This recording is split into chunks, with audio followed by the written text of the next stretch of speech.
মার্কিন president Donald Trump বিদেশি সিনেমার উপর 100% শুল্ক আরোপের ঘোষণা দিয়েছেন।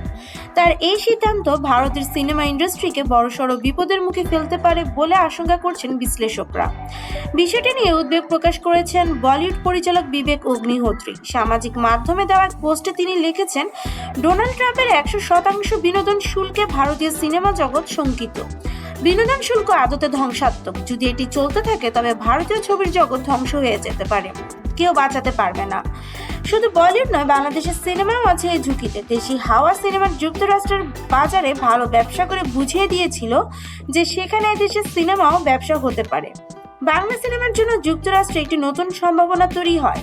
এরপর পরাণ ও প্রিয়তমা ও ভালো ব্যবসা করে মার্কিন মুলুকে। একের পর এক বাংলাদেশি সিনেমা নিউ ইয়র্ক সহ যুক্তরাষ্ট্রের বিভিন্ন রাজ্যে মুক্তি পেতে শুরু করে। সর্বশেষ শাকিব খান অভিনীত বরবাদ সিনেমাটি মুক্তি পায়। যুক্তরাষ্ট্রের দ্বিতীয় সপ্তাহেও লস অ্যাঞ্জেলেস, ওয়াশিংটন, ফ্লোরিডাতে দর্শক উপচে পড়ে। তবে ট্রাম্পের এই ঘোষণা বেশ নড়ে চড়ে বসেছে দুই দেশের সিনেমা ইন্ডাস্ট্রি।